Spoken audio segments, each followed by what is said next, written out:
Velkomin í föstudagsþáttinn á N4. Við rúllum aftur í gang og fáum góða gesti til okkar í sófan og endum á tónlistaratriði eins og venjulega, svo verið með okkur endilega. Til mín eru komnir eigendur Fiskkompanís hérna á Akureyri, þau Ólöf Ásta Salmansdóttir og Ragnar Haukur Hauksson. Velkomin. Takk fyrir. Og til hamingju með fiskbúar. Já, takk fyrir. Gleðilegan fiskbúar, segir maður það ekki? Já, bara allir, gleðilegan. Vil ég aðeins útskýra þetta nýja svona, hvað segir maður, bara nafn, fiskbúar?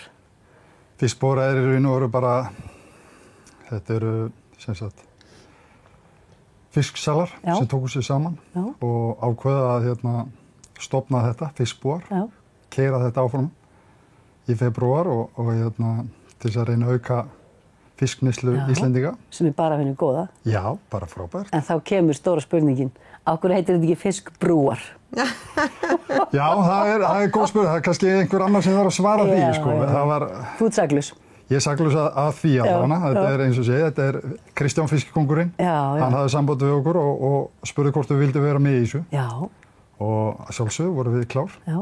Og þetta eru þarna ansi margar fiskverslunum í Reykjavík.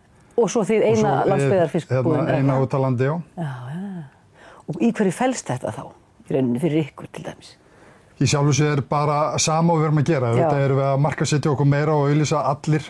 Tók að sér að auglýsa meira í útvarpi og... Undir þessum formerkjum fiskbúar. Já, fiskbúar. Við erum hashtagat fiskbúar, þess að fólk getur skoðað og... Já, þannig að Svo eru bara alla verslanirnar að gera sitt. Við erum ekki, þetta er ekki samráð að gera eitthvað svona eitt ákveð, heldur erum við bara að einblín á að selja fiskinn sem við erum að versla og græja og gera sjálf, hver búð fyrir sig. Hver búð er með sínar áherslur og sína afslætti og annað. Þannig að þið eru kannski ekki að umbylta neinu hjá ykkur en þið eru bara undir þessum hatti. Já, við erum bara undir þessum hatti sem að fiskikóngurinn startar og kemur á laggirnar og hefur samband við búðir. Þetta sameiginlega átak sem er bara frábært, sem er bara sniðugt. Bara geggja sniðugt, sko. Finnið þið strax mun, það er náttúrulega bara hvað, liðin rúm vika af febrúar, eða, nei ekki rúm, heldur bara akkúrat vika. Já, þetta er svona rétt að starta. Já, þannig að kannski fullt snemma. Fyrstu dagarnir í mánuðinum eru yfirleitt góðir alltaf líka. Já. Þannig að, en jú, við finnum fyrir aukningu og líka bara umtal þetta, sem er jákvætt. En segið mér aðeins frá ykkar búð sem er algjör draumur hérna upp í Naustahverfi. Hvað er hún gömul og hvernig datt ykkur þetta í hug og aðeins? Já, við störtum henni 2013 í september. Já. Og sem sagt eftir við flytjum hérna til Akureyrar, hvað, 2011? Nei, fyrr. 2011. Já. Að þá svona var þetta eitthvað sem okkur fannst vant á Akureyri. Svona gæðaverslur, svona með þú veist, sælkerravörur og sælkera. Við erum alltaf bæði alin upp í fiski. Já. Og eins og sé. Á Siglufirði, Ólafsfirði? Siglufirði. Já, Siglufirði. Við erum Siglfirðingar, fæddir og uppaldir, þannig að... En þegar þið fluttuð hingað voruð ekki að flytja frá Siglufirði, þið voruð að koma einhvers staðar annars staðar frá? Jú, við vorum að flytja frá Siglufirði. Nú, þið voruð að koma hingað, já, frá Siglufirði, ok. Við vorum búin að fara í viðkomu til Reykjavíkur og Akranes, þar sem hann var að spila fótbolta. Og svo bara komum við hingað þegar tækifæri gafst og þannig að það var bara... Og bjugguðu ykkur bara til ykkar eigin vinnu þá? Eða sérst með þessari fiskbúð? Eða voruð þið í ykkurum öðrum störfum kannski? Já. Ég var að vinna hjá yndislegu fólki sem og rekur sína verslun, Akureyrar apótek, Jónína og Gauti. Ég startaði hjá þeim, var þar hjá þeim í 2 ár.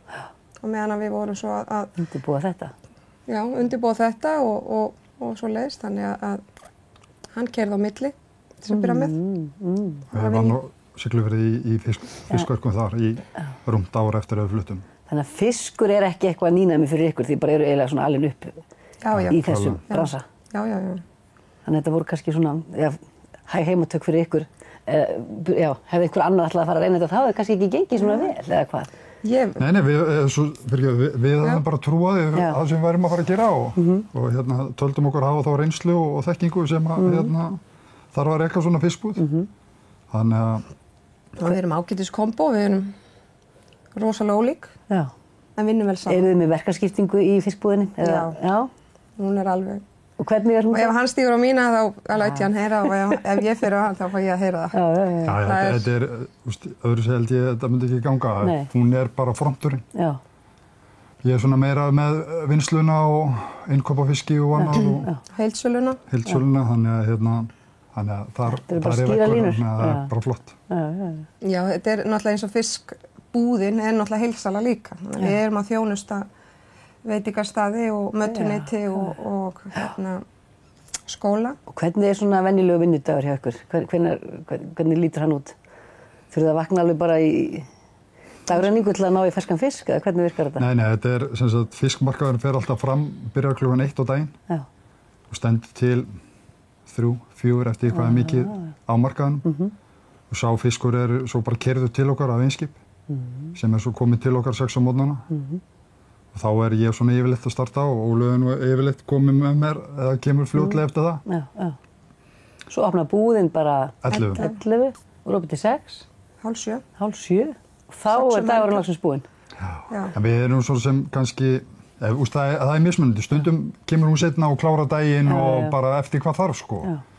Þannig að, oft eru mjög langi dagar frá 6 til 7. Já. Og hvað hefur verið með marga í vinnu svona jafnaðir? Það misjafnt. Já, við erum núna svona 10. Já. En yfir sumartíman erum við svona 15-16. Já, meira að gera. Fólk kannski að grilla fisk meira eða? Já, það líka aukning í veitingastæðina. Meira heildsöluna. Þá þarf að vinna meira því við vinnum alltaf eins og allt ráðni sjálf og þurfum þá að byrja fyrr og versla meir inn og þannig að þá þurfum við að auka þar, bæði snyrtingu og öðru, sko. Og svo náttúrulega í verslanni líka þar sem mikið ásókn í grillaðan fisk og grillað svona, við náttúrulega erum með meðlæti líka og sósur og annað sem þannig að fólk getur bara komið og gripið með, hvort sem það í orlofshúsum eða tjaldi eða húsbílum eða hverju sem það og kemur það við á sumrin og grípur á leiðin austur eða vestur eða hvers sem það að fara. Þannig að við erum mjög ánægð með það, við erum mjög ánægð með Akureyringa og nærsveitunga, hvað eru duglegir að versla. Eru menn duglegir að versla? Já, frábært. Ég vil bara koma því að framfæra að það og við fáum alveg að heyra það hvað búðin okkar sé flott, þau eru duglega að klappa okkur á baki, okkar kúnnar, við erum með marga kúnnar sem koma hverjum einasta degi.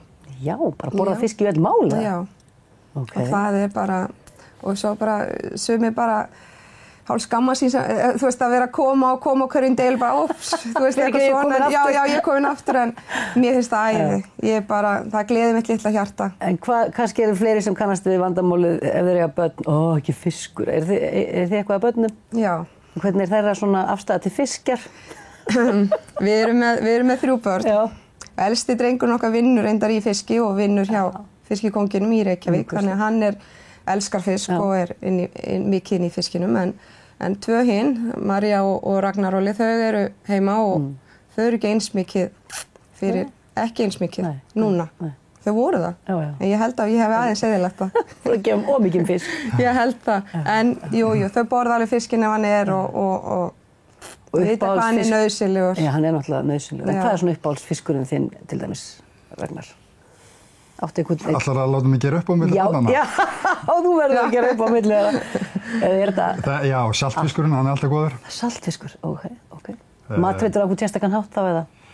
Nei, bara þetta típiska. Það bara allt sem hún gerir. Það ekki flókið. Átt þú einhvern uppáhald? Já, það laxinn. Ég er mikið fyrir laxinn og þorskinn. Þannig að það svona. Svo náttúrulega núna, hróknatíminn. Ég elska hrókn. Er það, já? Já, hrókn og lifur. Ég er ekki hrifin að lifrinni, sko, en að lifur. En ég er, mist hróknin góð. Reykta ísan ekkert að koma sterkinn aftur? Hefur hún ekki eitthvað gleymst? Nei, hún er alltaf búin að vera. Ég man að maður fekk þetta sem barn og svo einhvern veginn ekkert. Hún er alltaf til hjá okkur eiginlega. Við látum reykja fyrir okkur, við snirtum hana og græjum hana sjálf og látum reykja fyrir okkur. Og þið eru komið til að vera, það er ekkert eitthvað sko því að margar fiskbúðir hafa komið hérna á Akureyri og farið á hausinn, eða ekki? Var það ekki svona sagan sem þið fenguð? Já. En þið eru komið til að vera, það bara gengur vel, eða hvað? Já, fólk losnar ekkert við okkur. Nei, það er bara þannig, sko. Mikið glöð að heyra. Takk kærlega fyrir að koma og segja okkur frá fiskbúar, Ólöf Ásta og Ragnar Haukur. Takk fyrir kærlega. Takk fyrir að bjóða okkur.